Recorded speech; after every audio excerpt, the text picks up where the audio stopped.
Hola, buenos días. ¿Qué tal, mi gente? Emilio Mañón, transmitiendo desde Valencia, Valencia, España, la capital del Turia.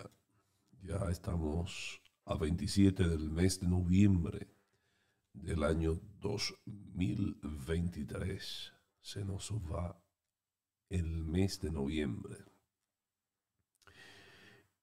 Un saludo muy especial a todos nuestros queridos y amables eh, oyentes que nos sintonizan a través de las redes sociales aquí en España, en Valencia, nuestros amigos, algunos familiares en Madrid, en Inglaterra, donde tenemos nuestro hermano querido Kendi, en los Estados Unidos y allí en la región del Caribe, la República Dominicana y todos nuestros hermanos latinoamericanos que tenemos agregados en las redes sociales que también nos siguen.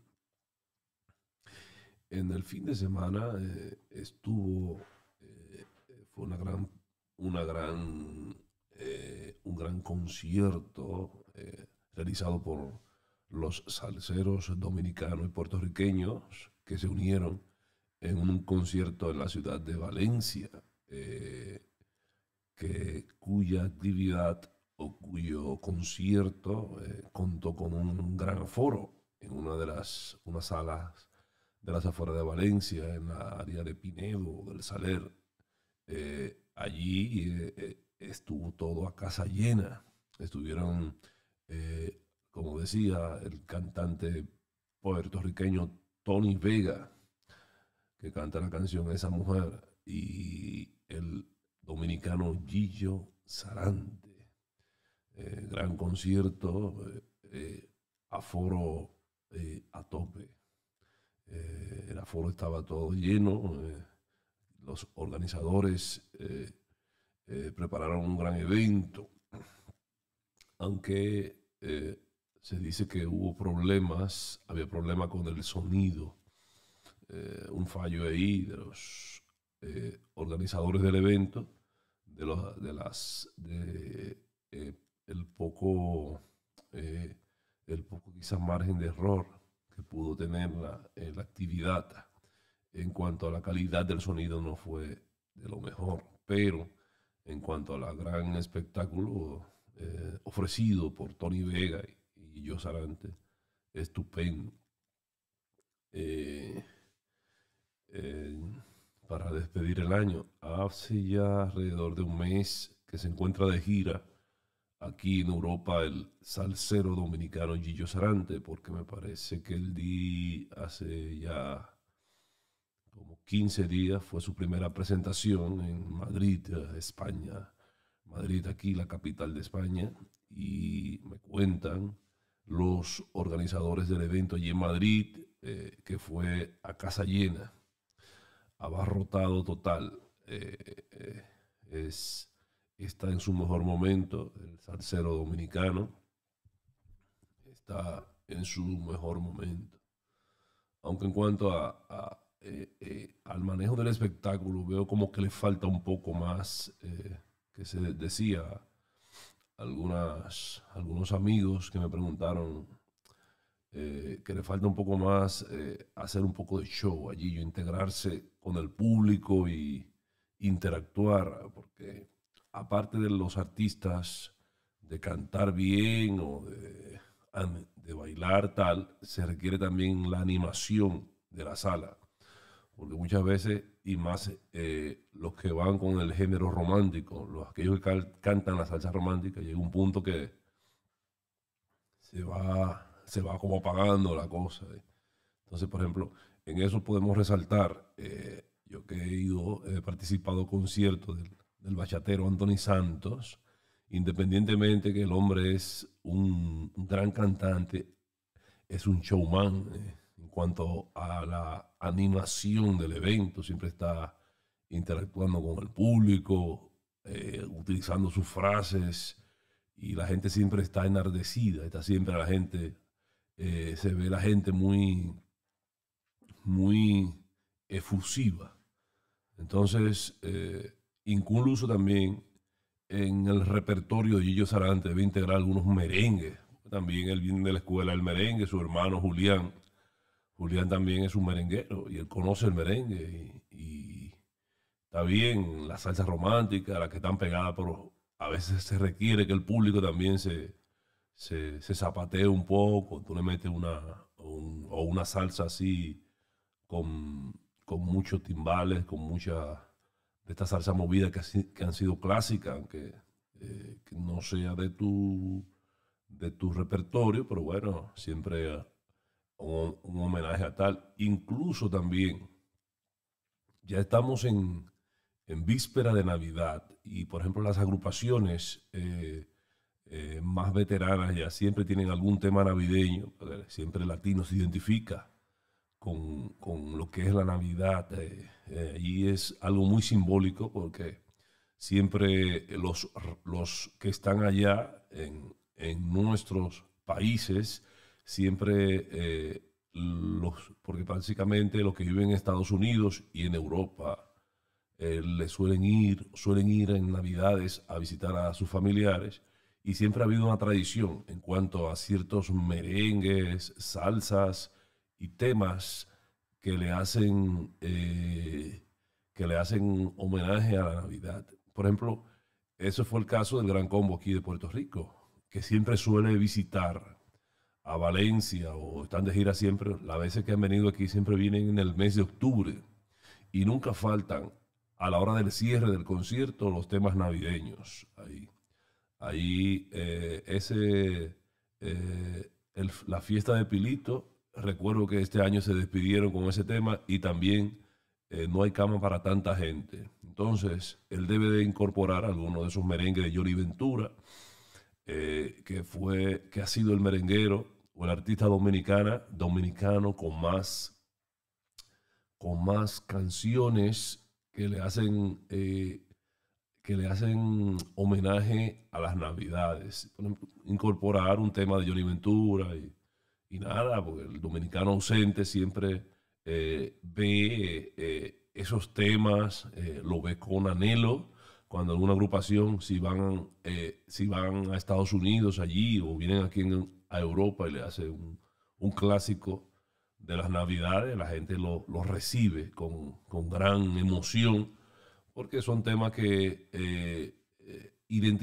nos identifican con el momento. Y incluso allí en la República Dominicana, desde noviembre ya, muchas emisoras, por ejemplo, como es el caso de Cima 100, que fue la primera emisora en, en preparar un programa así especial para las Navidades. Yo creo que me parece desde los años, eso está desde los finales de los años 70. Cima Sabor Navideño lleva 40 y pico de años. Eh, Estuve viendo el otro día un documental acerca de una entrevista a los locutores que, que han puesto sus voces siempre en que destacan en la publicidad del Cima Sabor navideño. A Jordi Rodríguez, me parece que se llama uno, y el otro que es promotor. Y también el fenecido eh, eh, eh, el que era el locutor oficial de Cima Sabor Navidad de Radio Cima, eh, murió, creo que en el 2019, eh, que fue afectado por el COVID y gran pena porque es una voz que se identifica con esa emisora y Cima Sabor Navideño ya arranca a partir de noviembre, de octubre. Desde que entra el mes de octubre también ya está la programación de 6 de la tarde, empieza hasta las 6 de la mañana la programación de los merengues clásicos, los merengues, la salsa y bachatas, algunos temas de los bachateros también que podemos apreciar para que le hacen tributo a las Navidades. Aquí, bueno, ya va cambiando el clima, aunque está muy variado, porque el domingo estuve aquí de camisetas, por lo menos al mediodía se apreciaba una buena temperatura. Es decir, que cada día más los inviernos vienen siendo más calurosos. Y aquí en la zona de Valencia, porque también Valencia tiene la peculiaridad a estar en la parte este de España, igual que la comunidad de Andalucía, allí no hace tanto frío, al sur de España. Pero cada día más los inviernos son más calurosos y menos lluvia. Me acuerdo cuando empecé a trabajar en la empresa de transporte de tráiler de camiones que trabajamos, me tocaba muchas veces algunos inviernos cubrir a algunos compañeros, entré como de cubrir vacaciones cuando empecé mi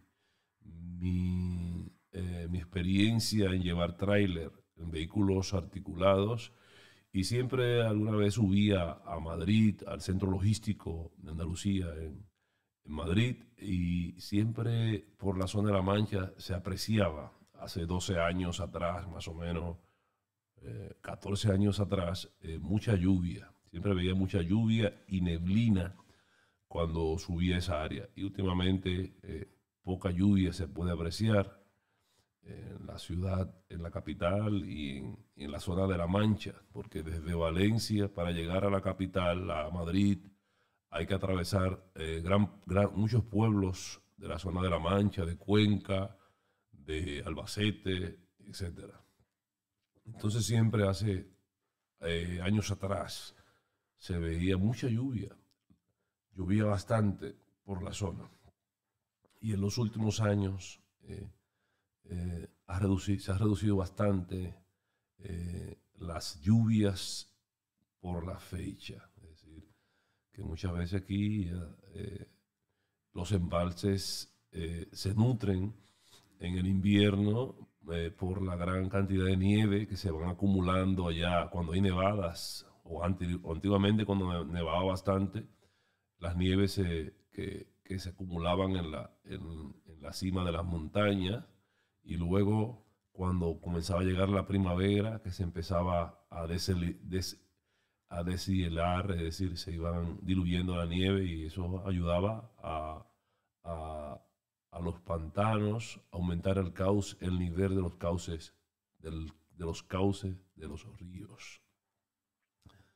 Pero bueno, parece que esto es el cambio climático, como se dice, eh, tiene su efecto, eh, tiene su efecto. También en este fin de semana, en Valencia, acoge una de las grandes actividades de la competencia de motores de moto en la ciudad de Chester.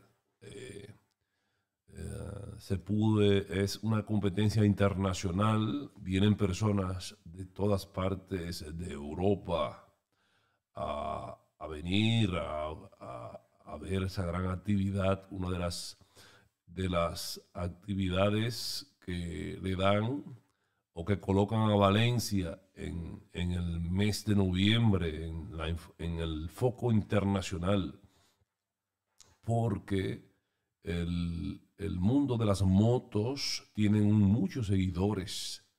Vienen gente hasta de Estados Unidos. Ah, también antiguamente la gran superestrella del baloncesto de la NBA, uno de los hombres que revolucionó el baloncesto. Es decir, al igual que la historia que se divide antes y después de Cristo, es decir, yo creo, según mi punto de vista, el baloncesto ha tenido dos etapas, una de las etapas más importantes, que es antes y después de Michael Jordan. Y Michael Jordan también es un gran apasionado y seguidor al mundo de las motos. En alguna ocasión ha visitado la ciudad de Valencia, aquí en España,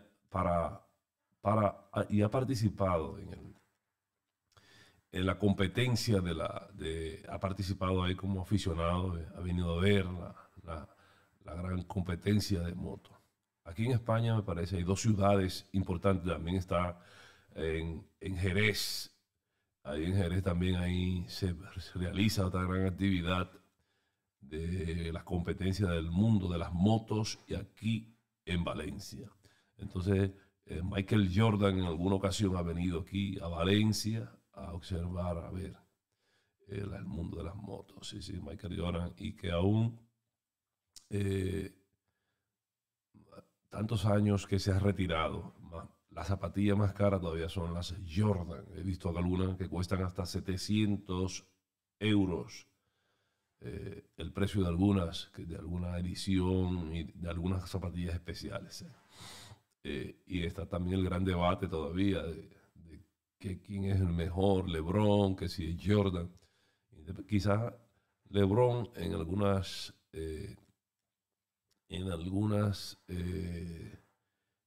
departamentos ha superado con el número, pero el caso de Jordan es por el tema del carisma. Es decir, el carisma que despertó la figura de Michael Jordan. Y también LeBron James lo tiene muy fácil en esta época, porque no hay esas grandes rivales como en esa época. Es una época dorada, los años 80 y parte de los 90, porque habían tantas figuras del baloncesto con superestrellas también. Un Charles Barkley, un Shaquille O'Neal, un John Stockton. Se puede decir que también estaban los chicos malos de Detroit también, Tim Duncan, estaba un Patrick Ewing, que incluso el Dream Team del año de 1992, que se jugó aquí en la ciudad de Barcelona, es el mejor Dream Team de la historia del baloncesto. Con Michael Jordan a la cabeza. Eso fue una pasada, ver a esos grandes talentos. Bueno, LeBron James, hay jugadores en esta época muy buenos, pero nada que ver, porque siempre en todo deporte, a nivel político, siempre hay una generación que supera. Por ejemplo, esa época de la Segunda Guerra Mundial, a ver los líderes que se reunieron en esa época, es decir, en una época, a ver líderes de tanto peso, de tanta talla, de tanta importancia. Por ejemplo, un Charles de Gaulle, una figura preeminente ahí en Francia. También un Winston Churchill, primer ministro, premio Nobel, y un tipo, y fue el estratega que pudo convencer a los Estados Unidos para que entraran a la guerra también. Independientemente que era de parte del mal, Adolf Hitler, una gran figura, uno de los hombres más trascendentales del siglo, de la historia. Porque imagínate, enfrentó al mundo entero. Y cómo pudo también recomponer esa Alemania después de pasar la Primera Guerra Mundial. Porque no me acuerdo quién fue que dijo que la Primera Guerra Mundial comenzó con el Tratado de Versalles, ahí en Francia, por todas la responsabilidad o la culpa o todo lo que le hicieron pagar a Alemania por el destrozo de la Primera Guerra Mundial. Ahí inició la Segunda Guerra Mundial. Que eso despertó esa fue el proyecto que Hitler le vendió a los alemanes, el nazismo. Claro, a los alemanes fueron humillados en ese Tratado de Versalles. Tuvieron que pagar todos los desastres que se produjo, y se pasó mucha hambre en Alemania, vivió una situación difícil. Y este hombre, en menos de 10 años, recompone de nuevo a Alemania y lo vuelve a ser una maquinaria. Y luego Alemania tuvieron que enfrentarse todos.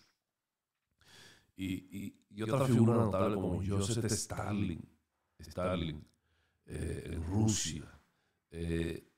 También estaba Lenin, en la época de Lenin, Trotsky, figuras de esa,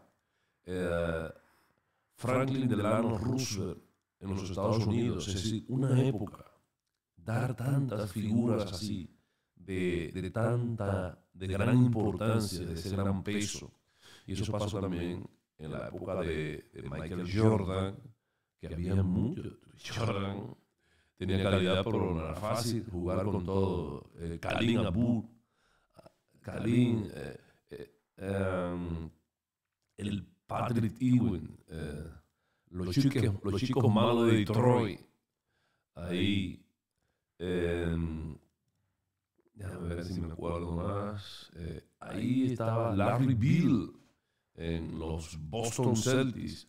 También estaba en Los Ángeles, estaba este hombre, a ver si me acuerdo, sí, hombre, que apareció del SIDA. Tantas figuras importantes en una época. Lo mismo veo también que pasa en el boxeo. Mayweather, una gran defensa, un gran boxeador, pero la época que él le ha tocado ser campeón, no tiene tanta competencia. No fue igual, por ejemplo, como en los años 80, finales de los 70, cuando, por ejemplo, en el peso de Mayweather, tú tenías mano de piedra Durán, tenías un Sugar Ray Leonard, tenías aquí a un Marvin Hagler, tenía ahí a Thomas Hare, tenía, es que era imposible, y todo era una gran calidad. A mí, por ejemplo, el estilo que más me gustaba a mí era el del Sugar Ray Leonard, esa gran rapidez, la defensa, cómo ese tipo esquivaba, era como el Muhammad Ali de los pesos ligeros, el Sugar Ray Leonard, impresionante, aunque también Durán era un estilo diferente. Durán tenía la pegada, mano de piedra, era un tipo muy bravo, muy arriba, uno de los grandes boxeadores, de los más grandes consistentes latinoamericanos de todos los tiempos. Mano de piedra Durán, el panameño. Ahí. Entonces,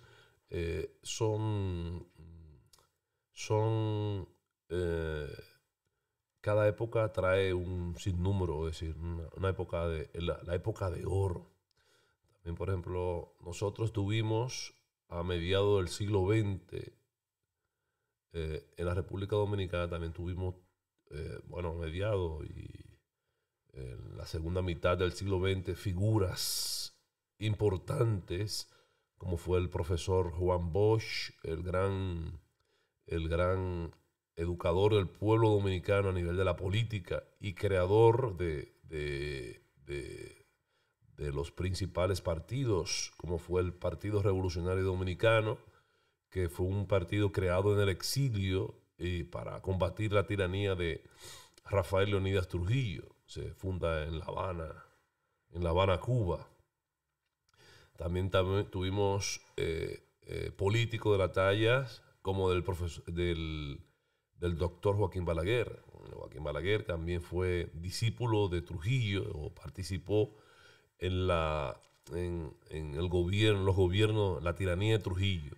Independientemente que era un político con su tendencia al mal, porque prácticamente formó parte de la dictadura, y luego que asciende al poder en el año del 66, después de la guerra civil de 1965, el doctor Balaguer gana en el 66, y luego se mantiene durante 12 años de represión, 12 años de un gobierno semidictatorial, donde no había libertad de expresión, muchos periodistas, muchos opositores que fueron asesinados, como fue el caso de Orlando Martínez, el periodista, como el periodista también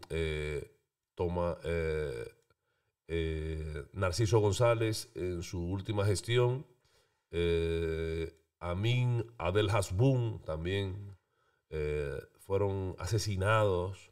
La época del doctor Balaguer, un sinnúmero de dirigentes, y estudiantes también que a veces protestaban en la Universidad de la Autónoma de Santo Domingo, en la UAS. Ahí está Sagrario Díaz, que fue asesinada también por protestar contra el régimen. Porque en esa época también estaban los movimientos de izquierda, los partidos de izquierda, y según la línea que había Estados Unidos también había que eh, reventar a los izquierdistas, a los comunistas. Todo el que hueliera a comunismo también iban hacia ello. Y después también que, que pasó la Guerra de Abril de 1965, llegó la persecución contra los revolucionarios. Poco a poco fueron eliminando muchos de ellos, sus cabecillas, porque Balaguer sabía que esa gente eh, eh, podían hacer la cosa difícil.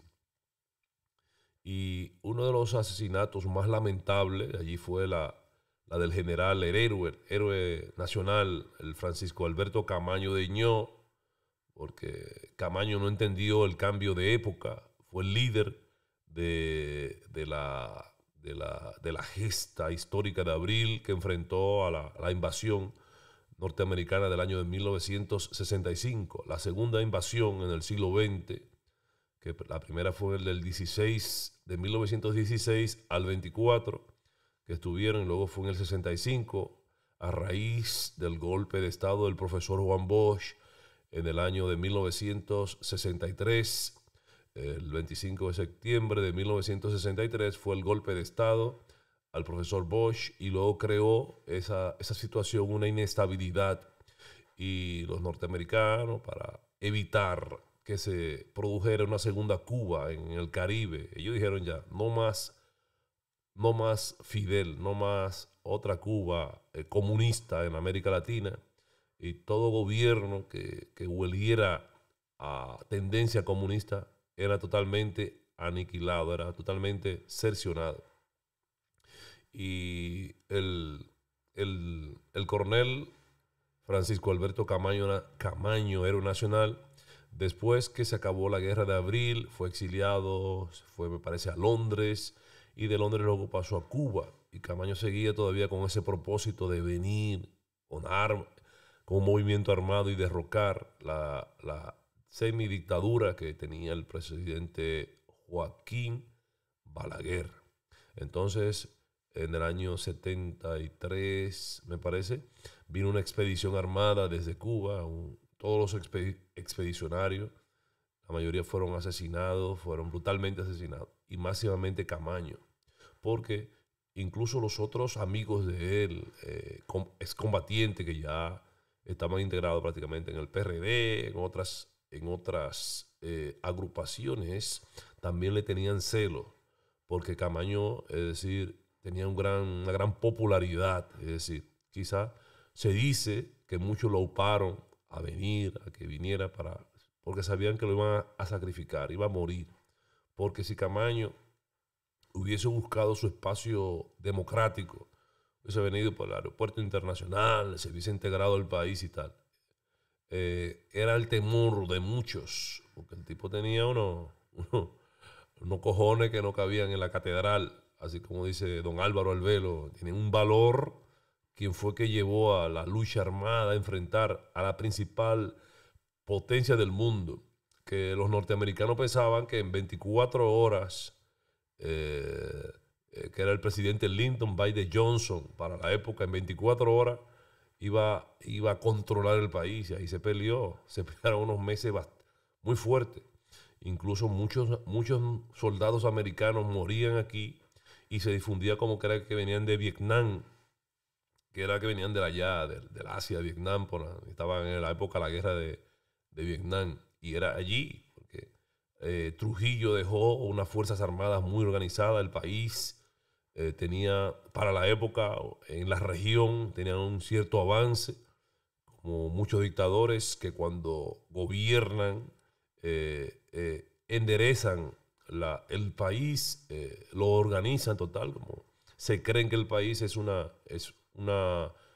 bien de ellos, y allí teníamos unas fuerzas armadas. Incluso se puede apreciar que Trujillo tenía un espionaje y mandaba, por ejemplo, al presidente Rómulo Betancourt, le mandó a hacer un atentado.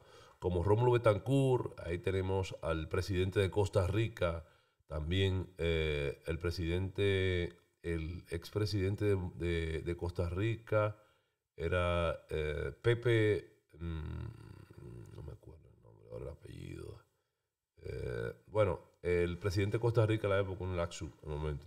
También le hacían oposición Luis Muñoz Marín, Luis Marín Muñoz, el creador del Estado Libre y Asociado de Puerto Rico, también era opositor, es decir, ayudó bastante a a esos dominicanos en el exilio que luchaban contra la tiranía de Trujillo. Ahí Honduras también, el presidente de Honduras también era enemigo de él, y sobre todo Rómulo Betancourt, Venezuela, que eran enemigos total. Entonces, cuando tú ves que se le ocurre a Trujillo también de secuestrar en Estados Unidos al escritor vasco, español, Jesús de Galíndez, lo secuestran allí. Ese Jesús de Galíndez, que era, creo que me parece que era, o estudiaba en la Universidad de Columbia, o era catedrático allí lo secuestran en Estados Unidos y se lo llevan a Trujillo allá, y Trujillo lo mata. Lo asesinan allá en la República Dominicana porque Galíndez vivió en la República Dominicana, formó, me parece, colaboró con el régimen, pero y tenía mucha información. Entonces Jesús de Galíndez escribió el libro la era de Trujillo, que fueron los principales 25 años, los 25 años de la era, escribió. Y luego lo publicó allí, y Trujillo se enteró. Trujillo lo manda allí a secuestrar, y eso, que los norteamericanos, es una cosa que no perdonan, que tú le cometas terrorismo dentro de su territorio, que asesine a alguien, a un gobierno y tal. Como fue el caso también de Pinochet, que mandó a matar ahí a Orlando Letelier, le puso una bomba ahí, un atentado también, que fueron esos actos contribuyó a la caída de ambos, tanto de Trujillo como de Pinochet, esa situación.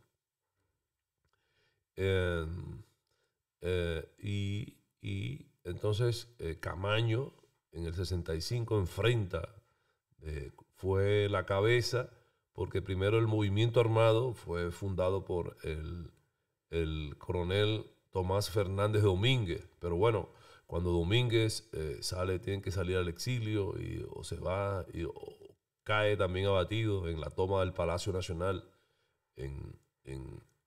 cae juntamente con otros importantes miembros del movimiento constitucionalista, como también cayó Idio Capocci, el italiano que Trujillo le encargó que crearan el cuerpo de hombres rana del ejército. También cayó abatido en la toma del Palacio Nacional en el 1965. Entonces, Camaño es quien lidera ese movimiento, la revolución, era el líder revolucionario. Pero bueno, este ha sido nuestro análisis para el día de hoy, 27 de noviembre. Se nos va el mes y se nos va el año. Aquí buena temperatura. Se dice que del año aquí, por ejemplo, aquí se puede apreciar en España las cuatro estaciones del año. Son primavera, verano, otoño e invierno. Aquí en cada estación se nota el cambio. En República Dominicana no, prácticamente. Yo la nieve la conocí fue por la televisión. Primeramente veía las películas. Allí no tenemos, no hay nieve, es calor el año entero. Quizás en algún otoño, algún invierno, que llega esos frentes polares que a veces afectan a los Estados Unidos, a nosotros nos llegan parte de ese frescor y bajan un poco la temperatura, por nada que ver con lo que se vive aquí en Europa, con las nevadas y la ola de calor. Y se ven, las 4 estaciones se pueden apreciar aquí en Europa. Pues nada, señoras y señores, muchas gracias por la atención prestada. Emilio Mañón se despide de todos ustedes directamente desde la ciudad de Valencia, España. Feliz lunes, feliz despertar, América, Caribe y aquí en España. Hasta la próxima. Muchas gracias.